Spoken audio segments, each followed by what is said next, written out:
Good morning. ప్రభువైన యేసుక్రీస్తు వారి పరిశుద్ధ నామములో అందరికీ శుభాలు. ఈరోజు మన అనుదిన ఆత్మీయ ఆహారంగా యాకోబు పత్రిక 1వ అధ్యాయం 4వ వచనాన్ని ధ్యానించుకుందాం.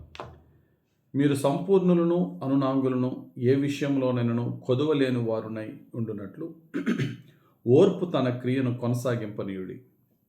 మనల్ని సంపూర్ణులుగా చేయటానికట దేవుడు ఓర్పుని ఒక సాధనంగా చేసుకుంటున్నాడట. ఓర్పునే ఆయన యొక్క సాధనంగా మార్చుకొని మనుషుల్లో ఆ ఓర్పు యొక్క ఆ ఓర్పుని పరీక్షించడానికి కొన్ని శ్రమలు పంపుతూ, శ్రమల్లో మనం ఎంతైతే ఓర్చుకుంటూ ఉంటామో ఆ ఓర్పు ద్వారానే మనలను దేవుడు సంపూర్ణులుగా చేస్తాడట. కాకపోతే మన బలహీనత ఏంటంటే శ్రమ వచ్చినప్పుడు ఓర్చుకునేది తక్కువ. మనం ఆ శ్రమలో దేవునికి అర్జెంటుగా తీసే ప్రభు అని ప్రార్థన మాత్రం బాగా చేస్తూ ఉంటాం. అయితే గమనించవలసిన సత్యం ఏంటంటే దేవుని కార్యము అది ప్రారంభించి కొనసాగిస్తున్నప్పుడు అది మనకి చాలా కష్టంగా ఉంటుంది. కానీ దాని ఫినిషింగ్ చాలా గ్లోరియస్గా, దాని ముగింపు చాలా మహిమకరంగా ఉంటుంది. ఆ ముగింపు కార్యము జరిగే లోపల మనం కంగారు పడిపోతూ ఉంటాం. ప్రభువా దీన్ని తీసే ప్రభువా అని ప్రార్థన చేస్తాం. మనమే రకరకాల ప్రయత్నాలు చేసి దేవుని కార్యానికి అడ్డొచ్చేస్తూ ఉంటాం. దేవుడు అంటున్నాడు ఈ రోజున, నాయనా నా కార్యానికి అడ్డు రావద్దు. నువ్వు యథార్థంగా ఉన్నావు, నీకు శ్రమ వచ్చింది, కంగారు పడద్దు, ఎదురు చూడు. దీని వెనకాతల, ఈ కీడు వెనకాతల ఏ మేలు నేను పెట్టానో ఎదురు చూడు. అంతేగాని కృంగిపోయి ఏంటి ప్రభా నాకు ఎందుకని ఈ శ్రమ వచ్చింది ప్రభా అని చెప్పేసి దేవుణ్ణి శోధించే విధంగా మనం ఉండకూడదు. దేవుడు చాలా స్పష్టంగా చెప్పాడు, నువ్వు నీతిగా యథార్థంగా ఉంటే నీకు శ్రమలు వస్తాయి. నీకు శ్రమలు వస్తున్నాయంటే అర్థం ఏంటంటే నీ నీతి, నీ యథార్థత దేవుడు అక్నాలెడ్జ్ చేస్తున్నాడు, దేవుడు అంగీకరిస్తున్నాడని. తిమోతికి రాసిన 2వ పత్రిక 3వ అధ్యాయం 12-13 వచనాలు ఈ మాట ఉంటుంది. క్రీస్తు యేసునందు సద్భక్తితో బ్రతుకను ఉద్దేశించువారు హింస పొందుదురు. ఎవరైతే క్రీస్తు యేసులో సద్భక్తితో నేను ముందుకు వెళ్ళాలని దృఢ నిశ్చయం చేసుకుని ముందుకు వెళ్తారో వారికి హింసలు ఎదురవుతాయి, వారికి ఇబ్బందులు ఎదురవుతాయి.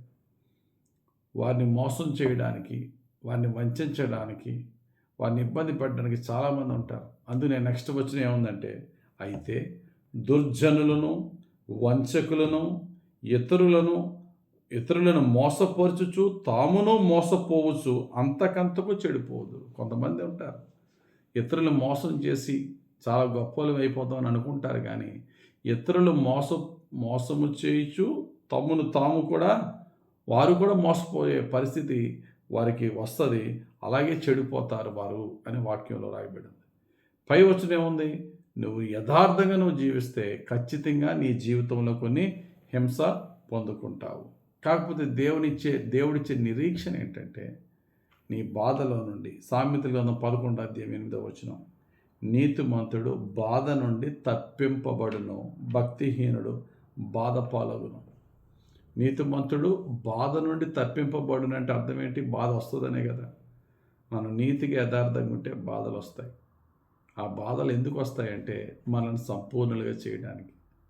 ఎప్పుడు మనం సంపూర్ణులం అవుతామంటే ఆ బాధల్లో కంగారు పడిపోయి దేవుని శోధించేసి దేవుని కార్యానికి అడ్డెళ్ళిపోయి ఆ ప్రయత్నాలు చేసి ఈ ప్రయత్నాలు చేసి దేవుని చిత్తం ఏంటో పరిపూర్ణంగా తెలుసుకోకుండా చేస్తున్నప్పుడు మనము దేవుని కార్యానికి అడ్డొచ్చేవారం అవుతాం.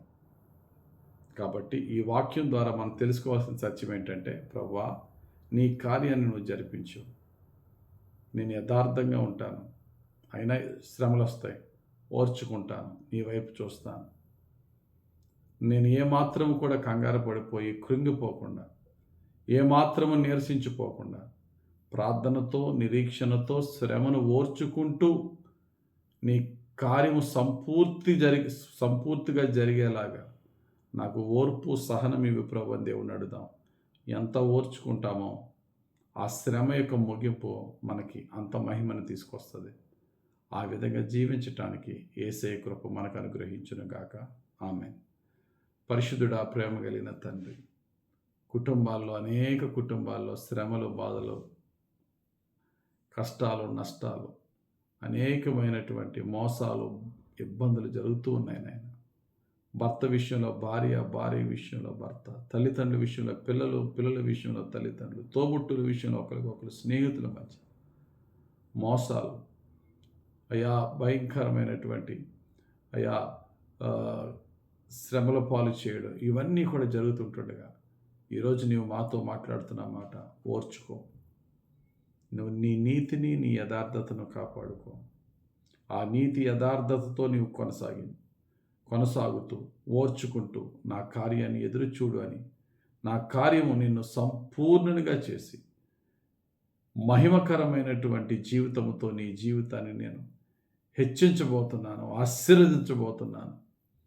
ఆనాడు యోసేపు తన అన్నయ్యలతో చెప్పినట్టు, మీరు కీడు ఉద్దేశించి చేశారు, దీన్ని దేవుడు మేలుగా మార్చారు అనే విధంగా యోసేపు ఎలా సహించాడో భరించాడు.